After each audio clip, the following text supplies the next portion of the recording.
Viceroy Lord Irving थे। हमारे मुखियों को उन्होंने आमंत्रित किया कि आइए आप गोलमेज कॉन्फ्रेंस पे आइए, हम आपको डोमिनेट स्टेट घोषित करेंगे। लेकिन अंग्रेज जितना बदमाश था, इतनी बदमाश तो जंगल में लोमड़ी भी नहीं होती। ब्रिटिश के हुक्मरानों ने मना कर दिया, लेकिन हमारे देश के योद्धाओं ने, वीरों ने, नेताओं ने, उन सब ने घोषणा की कि हम 26 तारीख को हमारे स्वतंत्र भारत का झंडा फहराएंगे। और 26 जनवरी 1930 से लगातार हमने अपने आप को आजाद घोषित किया। सौभाग्य था कि हम 15 अगस्त 1947 को आजाद हो गए। लेकिन आजादी का मायना तब हुआ करता है जब आप कानूनी रूप से अपने अधिकारों का और कर्तव्यों का पालना करते हैं, उसको आजादी कहते हैं। पहले सामंतों का शासन था, राजे महाराजे सब आया करते थे, उनके कानून जो जुबान से निकल गया वो कानून था। और अब कानून है, क्योंकि आप विचार किए, इसलिए मैं आपको दो बात ज्ञान की कहना चाहूंगा कि इस देश के अंदर जब प्रजातंत्र लागू हुआ है तो आप ये मान के चलिए जो कानून लागू है उसके भी 3 भाग हैं। मौलिक अधिकार आपके तब है जब आप आजाद हैं,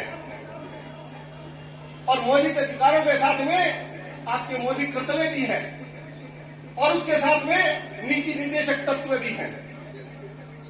आपको सामान्य उदाहरण देकर बता रहा हूं कि पुलिस के 2 बड़े जाबाज, बड़े अच्छे अधिकारी जिनका जयपुर में शासन प्रशासन में नाम सम्मान के साथ लिया जाता है, आप कहीं बस में यात्रा कर रहे हैं,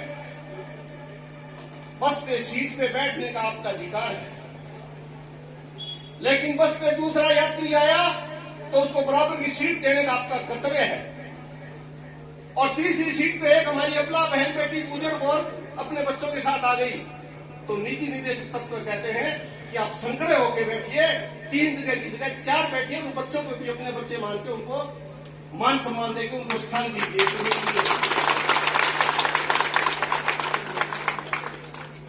हम कई बार फोन करते हैं, करवाते हैं।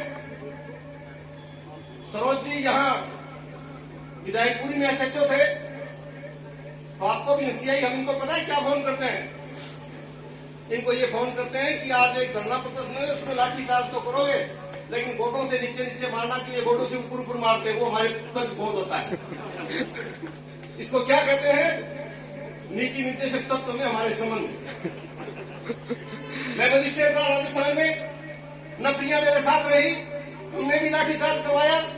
और जब हमारे सिपाही गलत जाती थी तो देश में संविधान लागू है इसलिए खुल के कहेंगे, हम धीरे से उनको पूछते तो झुक झुक के गोडों के नीचे क्यों मारने की सिर में मारता था कि तेरे वाला सिर तो बच जाता।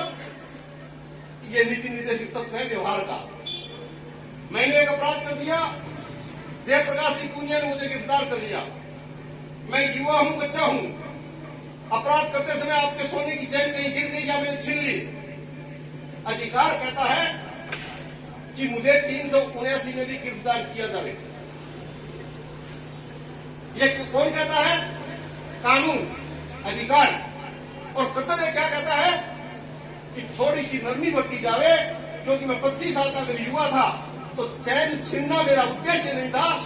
जिस तरह मूर्खता में मैंने अपराध किया, नीति निर्देशक तत्व तो ये कहता है कि रहम के साथ में कानून लागू किया जाए। इसलिए मैं आपको बातें बताना चाहता हूं, आप परसों ओहदेदार हो गए, बहुत बड़े पदों पे जाएंगे आप, भगवान करे जहां भी जाए इस देश की संस्कृति को साथ में लेके जाए। हमने नौकरी रखी है। अभी जो बच्चा यहाँ बोल रहा था, मैं बच्चे के बोलने के लहजे से उसकी जाति से पहचान सकता हूँ। ये कह दिया कि तू ये फौजदार है, तो मुझे पक्का पता फौजदार की उपलब्धि केवल भरपूर नहीं है। भरपूर क्यों क्या बेटा? पूजा बिश्नोई उसी क्षेत्र में योगी किसान रहते हैं। एक बालक ने, देवासिनी ने यहाँ एक अच्छा गीत सुनाया, मुझे अच्छी तरह पता है, या तो पाली के होंगे या सिरोही के होंगे, क्योंकि सब देवासी भाई कहाँ के हो? सिरोही के हो। हाँ, सिरोही में अक्सर आवा हूँ।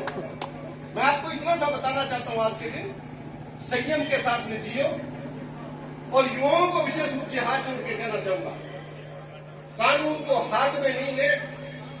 1 बार अगर आपने अपराध कर दिया तो ये जो कल्पनाएं करे बैठे हो कि हम सरोज दायल की जगह, जयप्रकाश जी की जगह बैठेंगे, फिर वो जगह उपलब्ध नहीं होगी।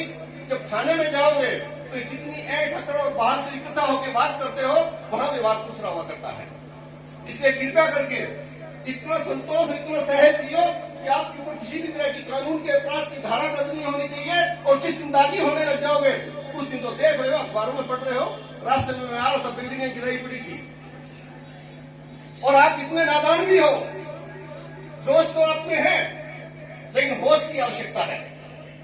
एक बच्चा मेरे गांव का जयपुर में कोचिंग में पढ़ने आया, रास्ते में उसको एक बदमाश मिला, उसने कहा पेपर खरीदना है क्या? भगवान जाने पेपर किस दिन खरीदा या नहीं खरीदा, वो पेपर बेचना शुरू कर दिया, जेल में बैठा।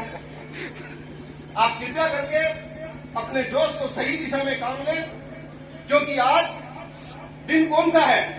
आज दिन है कानून लागू होने का, आपको अधिकार सम्मत होने का, आपको कर्तव्य परायण होने का, आपको नीति निर्देशक के तत्व को स्वीकार करने का। इसलिए किसी भी तरह कोई भी घटना होती है, इसके ऊपर 10 मिनट, आधा घंटा, 1 मिनट सोचकर और फिर फैसला लें। अपराध ना करें। अगर अपराध नहीं करेंगे तो विशेष रूप से मैं कहना चाहूंगा, विशेष रूप से, कि कुछ भी नहीं बनेंगे तो अपराधी तो नहीं बनेंगे कम से कम। आप बैठे बैठे नेताओं को, पुलिस प्रशासन को अंगुलियां उठाते हो, अधिकार है आप, लेकिन कुछ कर्तव्य भी है आपके। ये जितने नेता आपको सस्ते दिख रहे हैं, ये हमारी शिक्षा के ज्ञान के बाद में हमें किसी भी अंगुली उठाने के स्वतंत्रता के अधिकार के तहत विचार करने की अपने को उन्मुक्त अपने को अधिकार है, इसलिए आप उठा रहे हो। बाकी ना तो सभी खराब हुआ है, ना कुएं में भांग पड़ी है। जो कुछ हो रहा है उसमें हमें सभी लोगों को सहयोग होकर, पुलिस प्रशासन, नेता, सरकारों का सहयोग करना चाहिए। और विशेष रूप से बच्चों को कहना चाहूंगा, 5000 सिपाहियों की भर्ती में 18,17,000 फार्म आए।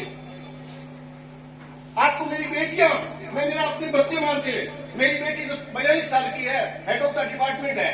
मेरे अंदाजे मुझसे बड़ी आप में से कोई भी बेटी नहीं होगी। आपके चेहरे में मुझे मेरी बेटियों की तस्वीर है। मैं कहना चाहूंगा कि 18 लाख सिपाही इस देश में भर्ती है क्या? तो गिरातों में क्या प्रयोजन है? जान है तो जहान है। फिटनेस मिसकैरेज, पढ़े लिखे लोग आप किसी के भी कोख को अवैध रूप से गिरा दोगे तो जेल का प्रावधान है।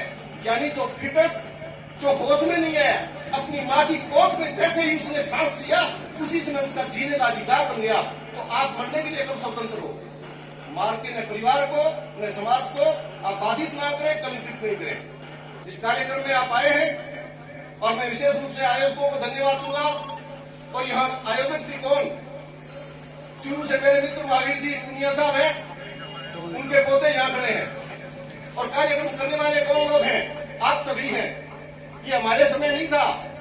ये लाइब्रेरी में तो हमें उल्टी आ जाया करती थी, जाया करते थे तो हम तो पढ़ना ही नहीं जानते थे। जयप्रकाश जी जब परीक्षा देने लगा मैं, तो हमारे पीएम बिलावत प्रोफेसर थे। मैं मेरे कॉलेज का प्रेसिडेंट था।